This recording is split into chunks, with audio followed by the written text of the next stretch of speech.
조기 대선이 이렇게 본격적으로 개막을 하면서 국민의힘 안에서는 윤석열 전 대통령과의 거리 두기도 본격화하는 분위기입니다.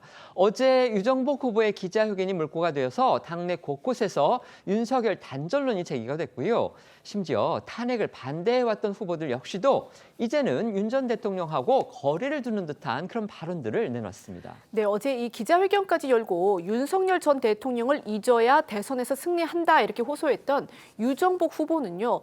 오늘 또 역시 윤석열은 보내고 이재명은 퇴출시키자는 그 문장을 줄인 윤보 명퇴를 이 상징적 메시지로 내세웠습니다. 또 그동안 윤 전 대통령 탄핵은 불가피하다라는 입장을 밝혀왔던 이 찬탄 주자들이죠. 한동훈 후보는 윤심보다 민심이 5천만 배 중요하다 이렇게 강조를 했고요. 안철수 후보는 윤 전 대통령이 당을 위한 결단을 하지 않겠냐며 윤 전 대통령의 탈당 가능성까지 내다봤습니다. 여기에 이 그동안 대통령 탄핵을 반대해왔던 이 반탄 주자들 역시 윤 전 대통령과 거리를 두는 듯한 그런 발언을 해서 눈길을 끌었습니다. 나경원 후보는요, 이 윤 전 대통령을 자꾸 언급하는 건 좋지 않다 이렇게 말을 했고요. 홍준표 후보 역시 당과 윤 전 대통령이 각자의 길을 가면 된다라고 말했습니다. 이 후보들 목소리 이어서 들어보시겠습니다.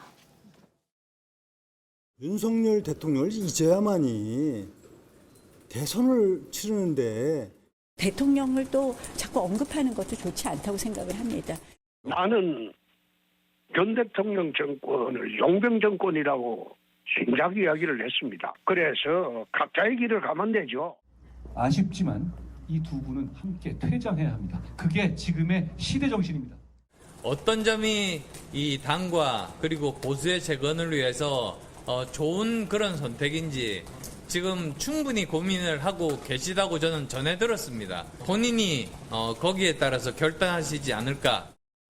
어제 유정복 후보의 주장이 물꼬가 돼서요. 심지어 그동안 탄핵 반대를 주도해왔던 국민의힘의 대선 주자들까지도 이 윤석열 전 대통령과의 단절론에 뭔가 무게를 싣거나 아니면 그걸 긍정하는 듯한 그런 발언들을 내놓고 있습니다.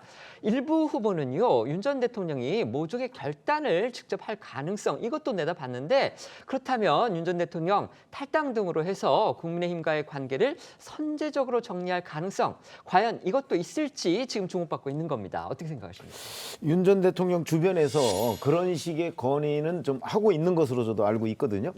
왜 그러냐면 지금 윤 전 대통령이 이제 헌법재판소에서 파면 결정을 받은 이후에 사실은 뭔가 지금 이 경선 국면에서 개입하는 듯한 인상을 주는 것이 국민들 눈에 좋게 비칠 리가 없겠죠. 네. 더군다나 이런저런 이제 소문까지 막 퍼뜨리고 있는 이런 상황 아닙니까? 그렇기 때문에 아마 객관적으로는 그런 상황이 맞을 텐데 그러면 윤 전 대통령이 그런 판단을 하고 최종적으로 그런 결론을 내릴 것이냐? 저는 개인적으로 볼 때 지금까지 이제 대통령실의 정무팀이나 이런 데의 건의 사항을 윤 전 대통령이 수용한 경우가 그렇게 많지 않다고 들었습니다. 네네. 그런 걸 보면 아마 이번 경우에도 본인이 최종적으로 그냥 별로 개입을 하지 않는다 정도라면 모르지만 선제적으로 탈당을 할 가능성까지는 별로 높은 상황은 아니지 않는가 이렇게 봅니다. 네. 저도 사실 윤석열 전 대통령이 스스로 탈당을 해서 본인이 거취를 정리해 줄 가능성이 높지는 않다고 생각합니다.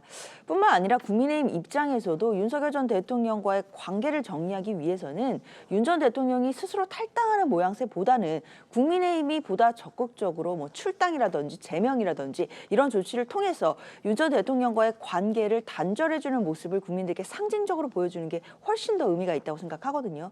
그렇기 때문에 국민의힘이 경선이 진행되면 진행될수록 국민들 입장에서는 사실 윤석열 전 대통령이 파면된 상황에서 다시 후보가 내고 또 대선에 참여하는 부분, 이 부분에 대한 명분을 삼기 위해서라도 윤 전 대통령과의 관계 절연은 어느 정도 필요하지 않겠나라는 생각 듭니다. 네.